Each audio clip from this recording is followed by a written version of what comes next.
इस लीलाधर की एक छोटी सी लीला तुम्हें और दिखा देता हूं। किसान मजदूर को दुखी नहीं होने मैं क्या अपने अपने बालक बेचने पड़ो। किसान मजदूर को दुखी नहीं होने मैं क्या अपने अपने बालक बेचने पड़ो। और ये बिल्कुल क्लियर हो गया। करनी और कथनी वाली परीक्षा चल रही है, करनी और कथनी वाली। गुरुदेव भगवान सतलोक आश्रम धनाना में आने के बाद में और गुरुदेव भगवान सत्संग कर रहे हैं। क्या कर रहे हैं? सत्संग। और क्या लीला कर रहे हैं पूज्य गुरुदेव भगवान?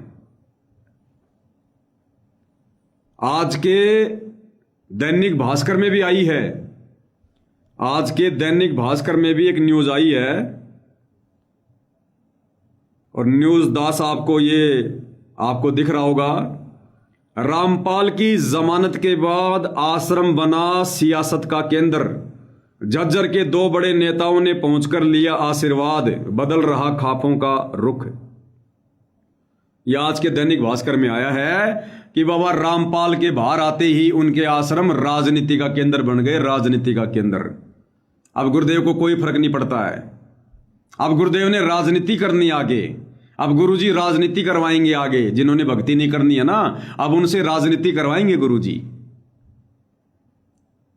और झज्जर के दो बड़े नेता आकर, एक तो बादली का विधायक वो कुलदीप वत्स, दूसरा ये कोई और नेता है जिसका वीडियो आजकल सोशल मीडिया पर भगत भाई बहन बहुत ज्यादा वायरल कर रहे हैं। वो राजनेता आते ही सतगुरु रामपाल जी को आशीर्वाद दे रहा है। और राजनेता कोई आशीर्वाद लेने नहीं आते। ये तो भगत समाज बेचारा मूर्ख है, जिनको पागल बना दिया जाता है कि देखो देखो बड़े बड़े नेता आने लग गए गुरुजी से आशीर्वाद लेने के लिए। अब बड़े बड़े नेता गुरुजी से आशीर्वाद लेने आ जाएंगे तो उसमें हमारा क्या भला हो गया? तो वो जो ये झज्जर का कोई नेता है, ये आते ही गुरुजी को आशीर्वाद दे रहा है। क्या आशीर्वाद दे रहा है? क्या कह रहा है गुरुजी को? आप ऐसे ही आगे बढ़ते रहो। ये नेता क्या कह रहा है गुरुजी को कि जी आप ऐसे ही आगे बढ़ते रहो, ये अन्नपूर्णा मुहिम चलाते रहो, आप ऐसे ही आगे बढ़ते रहो। आशीर्वाद दे दिया संत रामपाल जी को। सुन लो भाई। किसान मजदूर को दुखी नहीं होने मैं क्या अपने अपने बालक बेचने पड़ो। आपका साथ और आपका प्यार मिलता रहे, किसान और मजदूर ना दुखी नहीं होने देंगे। आप इसी तरह लगे रहो, आप इसी तरह लगे रहो। क्या कह रहा है ये नेता? आप इसी तरह लगे रहो। ध्यान से सुनो। आप इसी तरह लगे रहो, आप इसी तरह लगे रहो। सुनो। आप इसी तरह लगे रहो, आप इसी तरह लगे रहो। अरे आशीर्वाद लेने आया है या आशीर्वाद देने आया है? अब नेताओं का काम होता आशीर्वाद देना, लेना नहीं होता। लेना तो फॉर्मेलिटी होती है, दिखावा हुआ। तो नेता अपने से बड़ा किसी को समझता है क्या? आते ही गुरुजी को आशीर्वाद दिलवा दिया सतलोक आश्रम वालों ने। आप इसी तरह से लगे रहो। क्या कह रहा है फिर सुन लो। आप इसी तरह लगे रहो, आपका साथ और आपका प्यार मिलता रहे। अब गुरुदेव भगवान भी कम नहीं है, लीलाधर जबरदस्त है। क्या कह रहे हैं गुरुदेव भगवान? आपका प्यार और आपका साथ हमें भी मिलता रहे। अरे जिन राजनेताओं की गुरुदेव भगवान शक्ल देखना भी पसंद नहीं करते, संत रामपाल जी के मर्यादित भगत जिन राजनेताओं की शक्ल पे थूकना पसंद नहीं करते, जिस गंदी राजनीति की तरफ झांकना पसंद नहीं करते, अब उन्हें सतगुरु रामपाल जी क्या कह रहे हैं कि आप भी इसी प्रकार से, क्या कह रहे हैं? आप इसी तरह लगे रहो, आपका साथ और आपका प्यार मिलता रहे। गुरुदेव कह रहे हैं आपका साथ और आपका प्यार मिलता रहे। अब बताओ भाई और बहनों, इस परमात्मा को किसी के साथ की आवश्यकता है क्या? इस परमात्मा को किसी के प्यार की आवश्यकता है क्या? अरे दुनिया को इस भगवान के प्यार और साथ की आवश्यकता है। लेकिन लीलाधर ने वही लीला करनी शुरू कर दी जो इनका ये कलयुगी परिवार चाहता था। और अब ऐसी लीला करेगा ये परमात्मा, सरेआम राजनेताओं का तन मन धन से सपोर्ट करेगा। और आज की इस वीडियो में गुरुदेव ने इस राजनेता को आश्वासन दे दिया कि तन मन धन से हम तुम्हारे साथ में हैं, चाहे मुझे मेरे बालक क्यों ना बेचने पड़े। राजनेताओं को कह रहे हैं गुरुदेव कि तन मन धन से तुम्हारे साथ है। तो क्या मैसेज चला गया? इसलिए तो आ गई अखबार में कि बाबा रामपाल ने राजनीति को समर्थन दे दिया। और आज से पहले क्या कह रहे थे गुरुदेव राजनीति के बारे में? कि हमारी संस्था गैर राजनीतिक है, हमारा किसी राजनेता और राजनीति से कोई संपर्क नहीं है। और भक्तों ने तो राजनीति की तरफ झांकना भी नहीं चाहिए। भक्ति मार्ग में सबसे बड़ा हानि का सौदा है क्या? राजनीति। क्या कहा गुरुदेव ने आज से पहले? कि राजनीति तो भक्ति मार्ग में सबसे बड़ा हानि का सौदा है। और भगत ने तो राजनीति में झांकना भी नहीं चाहिए। झांकना भी क्या कह रहे हैं परमात्मा, उन्हीं के मुख कमल से सुन लो। कहते हैं जैतन राजपाट भी चाहिए हमारा धर ले ध्यान। वैसे तो हमने राजपाट की आवश्यकता नहीं, सबसे बड़ा हानि का सौदा है जो राजनीति में जाते हैं वो अपना जीवन नाश करते हैं। भक्त को राजनीति के आसपास भी नहीं जाना चाहिए। भगत को राजनीति के आसपास भी नहीं जाना चाहिए। और अब गुरुजी राजनेताओं को आशीर्वाद दे रहे हैं कि तन मन धन से हम तुम्हारे साथ में हैं। वोट देना हो, नेक आदमी देखकर वोट देना, किसी ऐसे भाव में भावुक होकर किसी के कहने से और या कोई पार्टी विशेष देखकर आप अपना वोट देकर पाप के भागी मत बनना। क्योंकि आपके द्वारा दिया गया वोट से जो चुना हुआ व्यक्ति है, यदि वो गलतियां करता है तो उसका रेशो में पाप आपको भी लगेगा। तो ये ध्यान रखना है, अपने वोट का सदुपयोग करना है। करो कितना, क्योंकि राजा तो एक चुनना ही पड़ेगा व्यवस्था बनाए रखने के लिए, इतनी सी बात। लेकिन स्वयं उस व्यवस्था में सड़ना नहीं आपने। लेकिन स्वयं उस व्यवस्था में, यानी उसको मंत्री बनाने में, राजा बनाने में, उसके पीछे उसके समर्थन में भक्तों ने सड़ना नहीं है। और आज गुरुदेव क्या कह रहे हैं आश्रम में कि तन मन धन से तुम्हारे साथ हैं हम। तन मन धन से परमात्मा पाना है, यहाँ से मन हटाना है। और यहाँ के राजाओं की क्या स्थिति है सुन लो। हम इतिहास पढ़ा करते हैं। मोहम्मद गौरी ने इतनी बार चढ़ाई करी, 16 बार चढ़ाई करी, फिर विजयी हुआ। विजयी होकर के कला तोड़ दिया, इतने तो मानस आदमी मरवा दिए। और अब वो विधायक क्या कह रहा है? गुरुदेव तो क्या एग्जाम्पल दे रहे हैं कि मोहम्मद गौरी ने इतनी बार चढ़ाई करी, इतनी बार ये जीत गया, तो बोला के किला तोड़ लिया। और अब ये झज्जर का राजनेता जो गुरुदेव को आशीर्वाद दे रहा है, क्या कह रहा है? जी ये फला फला आदमी है, ये 4 बार पार्षद रह चुका है। और गुरु जी कह रहे अच्छा अच्छा अच्छा जी, ये इसकी पत्नी है जी, यो फलाना है, यो दिखना है। देखते जाना, पहले सुन लो परमात्मा की राजनीति पे विचार। और 5 वर्ष से राज्य करा, फिर मृत्यु को प्राप्त हो गया। गदा अपने अंडा हुई। क्या था मोहम्मद गौरी? तो हम इन बकवादों को याद करके उन इतिहासों को अब दोहराएंगे। अब कोई राजा है, मंत्री है, मुख्यमंत्री है, 10-5 वर्ष मुख्यमंत्री रह भी गया तो के कला टूट गया, कल न कुत्ता बन गया, सैर सपट्टे यही करता फिरेगा। तो हमने इस बीमारी को याद रखना है या लगन नहीं देनी अपने, यो रोग से दीर्घ। और अब गुरुजी संगत के लगा रहे ये बीमारी।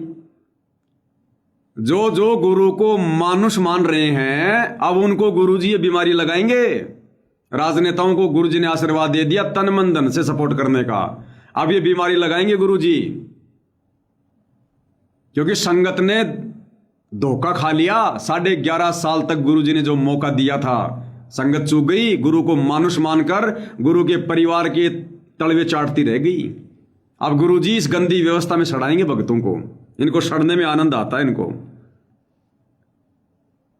तो अब सुनो क्या कह रहे हैं परमात्मा जी राजनेताओं को आशीर्वाद देते हुए। किसान मजदूर को दुखी नहीं होने देंगे, आपने तो अपने बालक पिछले पड़ो। आपका साथ और आपका प्यार मिलता रहे, किसान और मजदूर को दुखी नहीं होने देंगे। आप इसी तरह लगे रहो, आप इसी तरह लगे रहो, आप इसी तरह लगे रहो। आपका साथ और आपका प्यार मिलता रहे। गुरुजी भी कह रहे हैं आपका साथ और आपका प्यार मिलता रहे बस मुझे, फिर मैं मीटर खींच दूंगा अब आगे। किसान और मजदूर को दुखी नहीं होने देंगे। नोट करिए, क्या कह रहे हैं गुरुदेव? मेरे भगत चाहे दुखी हो जाओ, लेकिन किसान को और मजदूर को दुखी नहीं होने देंगे। अब लोग इन दर्द आ गया होगी, सम्मान दिल से होता है, तेरे दूर आ गया तो नहीं बात है। बंसल जी है 4 बार। देखना, उस अंतर्यामी भगवान को इंट्रोडक्शन करवा रहे हैं कि ये फलाने फलाने ये बंसल जी हैं, ये 4 बार पार्षद रह चुके हैं। बंसल जी है 4 बारी के पार्षद हमारे झज्जर शहर से। ठीक है। प्रीतम कुकड़ोला जी है, अच्छा, ये प्रदेश उपाध्यक्ष है। प्रदेश ठीक है। उपाध्यक्ष। ये मनीष जी का बेटा है। अच्छा, मनीष कौन? आप अंकल जी का, ठीक है। राजपाल जी हैं, ये हमारे मंडल के अध्यक्ष है। हाँ, ठीक है। ऐसी बात नहीं, हम आपके साथ हैं। और ये देखा क्या कह रहे हैं गुरुदेव? ऐसी बात नहीं है, हम आपके साथ हैं तन मन धन से। यानी अब की बार जब तू चुनाव लड़ेगा का, तो तन से तो मैं तेरे को वोट डलवाऊंगा, मन से मैं तेरा समर्थन करवाऊंगा, और धन से तेरी हर प्रकार से मदद करवाऊंगा, क्योंकि अब मेरे परिवार ने अन्नपूर्णा मुहिम चला दी है। क्या कह रहे परमात्मा कि तन मन धन से साथ हैं। मंडल के अध्यक्ष है। ठीक है। ऐसी बात नहीं, हम आपके साथ हैं। और ये भाई अनिल वर्मा जी हैं। अच्छा, ठीक है। आओ बेटी। भाई अनिल वर्मा जी, ठीक है। ये मैडम है, इनकी वाइफ है। अच्छा बेटी, ठीक है। हाँ, बेटा। साथी है ताजवीर मेरा, और अनिल हुड्डा, और नवीन है बहन। सारे चलना है, ठीक है। ये सारे यार स्पेशल आए हैं आपका। बहुत अच्छा, बहुत अच्छा। आशीर्वाद दे बेटा। आपने तो उड़े तो रुका मार दिया, अरे पत्रकार घेर लिया मैं। हाँ। बोला कब आओगे भगवान? मैं बोला 28 तारीख का बना था, मैं 3 महीने के अंदर। बोला 3 महीने में आ जाए, मैं 2 महीने में नाम से कल नहीं दिखाओ। उड़ तो आवाज करवा दी मेरे ऊपर। 28 फरवरी का बना था। आपकी पुकार सुनी भगवान ने। आपने प्रकार थे जी, और मैं तो पहले बार आया था। ठीक है। बीवी से आशीर्वाद करा, बस मन हटता है नहीं। मैडम ने भी दे दिया आशीर्वाद। क्यों ना बेटा, आप साथ होंगे, ठीक है। ठीक है। जॉब अच्छे से चल रही है। हाँ? जॉब नेचर एक्सी में वर्किंग है। अच्छा ये भैया। SDFC में है, RM लगी। हाँ, ठीक बेटा, बहुत अच्छा। हाँ, ठीक है बेटा, भक्ति करा करो, परमात्मा हमारे साथ रहो। किसान मजदूर को दुखी नहीं होने देंगे, आपने तो अपने बालक बेचने पड़ो। क्या कह रहे परमात्मा? किसान और मजदूर को दुखी नहीं होने देंगे, चाहे हमने अपने बालक बेचने पड़ो। भक्ति करा करो, परमात्मा हमारे साथ रहो। सुन लो भाई ध्यान से, जिसके नहीं समझ में आ रही हो, क्या कह रहे हैं सतगुरु रामपाल जी कि किसान और मजदूर को दुखी नहीं होने देंगे, चाहे हमने अपने बालक बेचने पड़ो। ध्यान से सुन लो। किसान मजदूर को दुखी नहीं होने देंगे, आपने तो अपने बालक बेचने पड़ो। किसान मजदूर को दुखी नहीं होने देंगे, आपने तो अपने बालक बेचने पड़ो। किसान मजदूर को दुखी नहीं होने देंगे, आपने तो अपने बालक बेचने पड़ो। किसान मजदूर को दुखी नहीं होने देंगे, आपने तो अपने बालक बेचने पड़ो। भाई और बहनों, ये सामान्य वचन नहीं है कि किसान और मजदूर ने दुखी नहीं होने देंगे, चाहे अपने बालक बेचने पड़ो। संत वचन पलटे नहीं, पलट जाए ब्रह्मांड। ये उल्टे दिन लग गए सतगुरु रामपाल जी के कलयुगी परिवार के, उल्टे दिन लग गए। वचन निकाल दिया परमात्मा ने, बिकेंगे ये बच्चे, ये मंजू, ये अंजू, ये वीरेंद्र, ये मनोज, ये बिकेंगे। बिकने का मतलब इनकी दुर्गति होगी, इनकी प्रॉपर्टी बिकेगी। ये जो 1-1 करोड़ की 500 ये गज में, रोहतक में, हिसार में जो ये कोठियां गाड़ गाड़ के बैठे ना संगत के दान के ऊपर, बिकेंगी। इन्होंने कोड इकट्ठा कर रखा, कोड संगत के दान धर्म के ऊपर कोड इकट्ठा कर रखा है, और राम की कमाई से। अरे संगत की तो बेचारी की मेहनत की कमाई, खून पसीने की कमाई, और इन लोगों ने जो ठगी है, जो कुपात्र होने के बावजूद जो उल्टे कार्यों में लगाया है, और संगत के दान धर्म के पैसों से इन्होंने जो अपनी ये करोड़ों करोड़ों की जो कोठियां बनाई है। हिसार जैसे शहर में 500 गज जमीन, 1 करोड़ से नीचे तो जमीन नहीं है। इस वीरेंद्र की 500 गज में कोठी है, 1 करोड़ से नीचे तो जमीन नहीं है हिसार में, 500 गज, और ऊपर से कितनी शानदार बना रखी है। इसने कोड इकट्ठा कर रखा है। मंजू ने बना ली कोठी करोड़ों रुपए की संगत के दान से, गाड़ियां ले लेके घूम रहे हैं करोड़ों करोड़ों की संगत के दान से। इन्होंने कोड इकट्ठा कर लिया, कोड, क्योंकि ये अधिकारी नहीं थे। और संगत से अगर पैसा भी लिया तो उल्टा संगत की मर्यादा तोड़वाई इन्होंने। वो पैसा उल्टे कार्यों में लगा के, भक्ति विरुद्ध कार्यों में लगा के, स्टेडियम बना के, आरक्षणों में, फलाना दिखना, गुंडों की CBI जांच में। इन्होंने कोड इकट्ठा कर लिया, कोड। अब परमात्मा इनका वजन थोड़ा बहुत हल्का करेगा। अगर ये वचन परमात्मा ने राजनेता को कहे हैं कि किसान और मजदूर पे आपत्ति नहीं आने देंगे, चाहे मन बालक बेचने पड़ो, तो बालक कौन है भाई? सांसारिक दृष्टि से तो ये अंजू, मंजू, वीरेंद्र और मनोज, ये हैं सतगुरु रामपाल जी के बालक।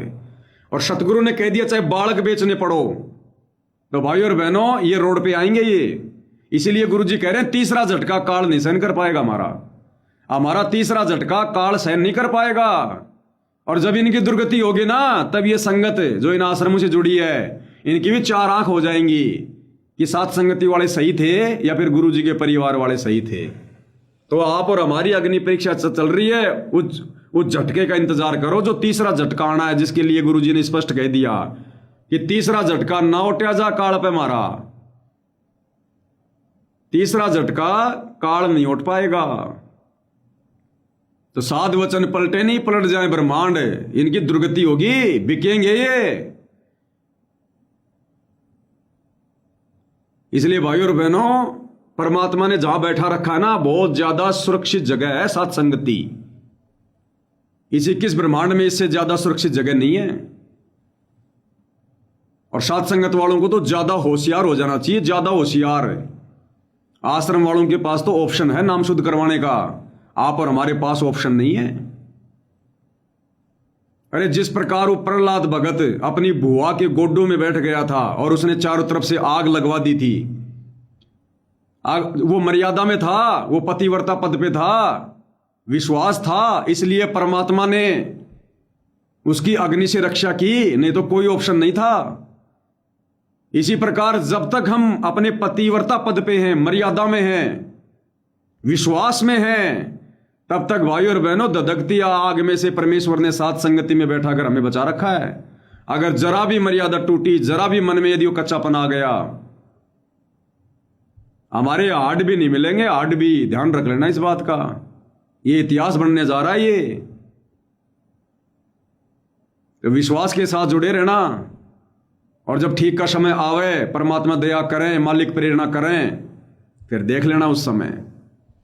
11 साल से भी तो भक्ति कर रहे थे। 11 साल से क्या इन आश्रम वालों ने हमारे को पीले पर्चे निकाल के, ऑडियो वीडियो निकाल के, गुरु का आदेश बता के, क्या हमारे को डराया नहीं? क्या थोड़ा सा और डरा लेंगे, थोड़ा सा और सहन कर लेंगे? जब 11 साल तक सहन किया तो बाकी दूध का दूध, पानी का पानी तो परमात्मा करेगा। संगत को परमात्मा चौराहे पे खड़ी करके नहीं जाएगा, नहीं तो दुनिया फिर इनकी भक्ति नहीं करेगी कि जो अपने खुद की संगत को जो उलझा के चला गया, वो हमें क्या सुलझाएगा। तो परमात्मा देर सवेर जब ठीक का समय आएगा, जो इन्होंने निर्धारित कर रखा है, परमात्मा सुलझा के जाएगा। और ऐसा सुलझाएगा उलझे ना दूजी बार। उस समय ये सात संगति पूरी दुनिया में प्रकाश में आएगी। वो तीसरे झटके में हमारे गुरुजी भी और सात संगति भी पूरे विश्व में आएगी ये प्रकाश में। और गुरुदेव ने कहा कि उन्हीं के प्रयासों से, उस संत के छोटे छोटे अनुयायियों के प्रयासों से तीसरा विश्व युद्ध टलेगा। तो परमात्मा सात संगत वालों को निमित्त बनाएंगे, क्योंकि परमेश्वर का काम वो करते हैं जो परमेश्वर के होते हैं, जो परमेश्वर की मर्यादा में होते हैं, जिनके पास भक्ति धन होता है, जिनको काल ने तीर मार मार के जिनको छेद कर रखे हैं, जिनको छलनी कर रखा है, उनमें पानी कहां रुकेगा। तो गुरु को मानुष मानने वालों को क्या गुरु आने वाले समय में ये सेवा देगा? तो इस समय का इंतजार करना। अगर जरा भी धैर्य डगमग हो गया ना जियोगे ना मरोगे। जब सच्चाई का पता चलेगा फिर आगे चलकर बाद में कि हमने बहुत बड़ी